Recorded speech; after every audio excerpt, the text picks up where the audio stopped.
जरा सोचिए, चिलचिलाती गर्मी हो और अचानक आसमान से रुई जैसी मुलायम सफेद बर्फ गिरने लगे। कितना कितना बढ़िया लगेगा, है ना? पर अफसोस, असलियत में ऐसा होता तो नहीं है। तो आज चलिए बर्फ के इसी ठंडे सफर को समझते हैं। लेकिन यहां एक बड़ा सवाल खड़ा होता है कि भाई, अगर बादल हमेशा ही ठंडे होते हैं तो फिर गर्मियों में बर्फ क्यों नहीं गिरती? उसकी जगह बारिश क्यों होती है? चलिए इस दिलचस्प पहेली को मिलकर सुलझाते हैं। तो ये पूरी कहानी ये शुरू होती है जमीन से बहुत बहुत ऊपर, बादलों के अंदर। तो सवाल यह है कि एक स्नोफ्लेक यानी बर्फ का एक टुकड़ा बनता कैसे है? इसकी शुरुआत होती है एक बहुत ही छोटी चीज से, जैसे धूल का एक कण या फिर कोई पराग। होता क्या है कि जब आसमान में तापमान 0 से भी काफी नीचे चला जाता है, तो बादलों में जो पानी की भाप होती है ना, वो सीधे इस कण पर जम जाती है और फिर एक दो नहीं, हजारों ऐसे छोटे छोटे क्रिस्टल मिलकर एक खूबसूरत से स्नोफ्लेक को बनाते हैं। कमाल है ना? और जानते हैं, साइंस की भाषा में इस जादुई बदलाव का एक नाम भी है, डिपोजिशन। ये वो प्रोसेस है जहां भाप लिक्विड यानी पानी बने बिना सीधे ठोस बर्फ में बदल जाती है। और यही वो प्रक्रिया है जो हर एक स्नोफ्लेक को इतना खूबसूरत बनाती है। अच्छा, कई बार लोग ना बर्फ और ओलों को एक ही चीज समझ लेते हैं, पर सच तो ये है कि इनमें जमीन आसमान का फर्क होता है। आइए देखते हैं कि आखिर ये फर्क है क्या। तो देखिए, सबसे बड़ा फर्क इनके बनने के तरीके में है। बर्फ बनती है पानी की भाप के सीधे जमने से, जबकि ओले बनते हैं बारिश की बूंदों के जमने से। और इसी वजह से बर्फ एकदम रुई जैसी नरम और हल्की होती है, और ओले वो तो पत्थर की तरह सख्त और भारी होते हैं। एक आराम से तैरता हुआ नीचे आता है और दूसरा धड़ाम से नीचे गिरता है। और यहां एक और हैरान करने वाली बात है।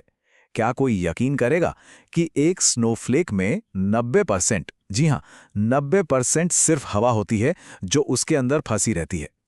और बस यही वजह है कि ये इतना हल्का होता है और हवा में तैरते हुए धीरे धीरे नीचे आता है। तो चलिए अब वापस आते हैं हमारे उस सबसे बड़े सवाल पर कि भाई, अगर बादलों में बर्फ बन भी रही है तो फिर वो गर्मियों में हम तक पहुंचती क्यों नहीं? कहाँ गायब हो जाती है? तो फिर गर्मियों में जो ये बारिश होती है वो असल में है क्या? इसका जवाब शायद वो नहीं है जो हम में से ज्यादातर लोग सोचते हैं। जवाब है पिघली हुई बर्फ। जी हां, बिल्कुल सही सुना।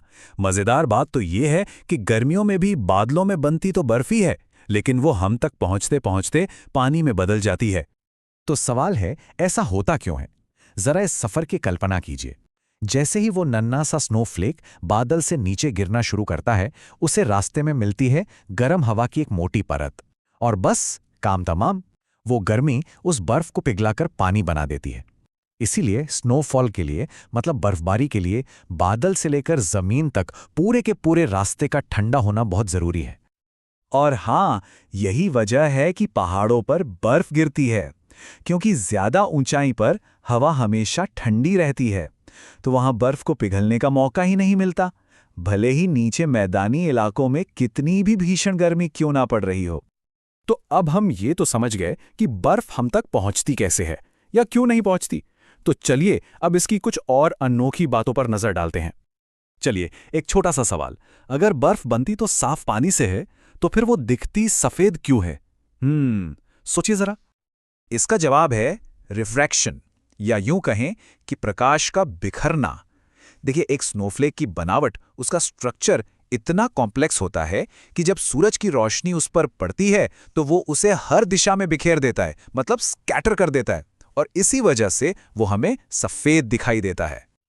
और जाते जाते एक और कमाल की बात, जैसे हम सबके फिंगरप्रिंट्स बिल्कुल अलग होते हैं ना, ठीक वैसे ही आज तक कोई भी दो स्नोफ्लेक्स कभी भी एक जैसे नहीं पाए गए हैं। हर एक स्नोफ्लेक अपने आप में कुदरत का एक यूनिक आर्टवर्क है। तो अगली बार जब गर्मियों में तेज बारिश हो रही हो, तो बस ये याद रखिएगा कि बादलों ने तो हमारे लिए बर्फ ही भेजी थी, बस रास्ते की गर्मी ने उसे पानी में बदल दिया।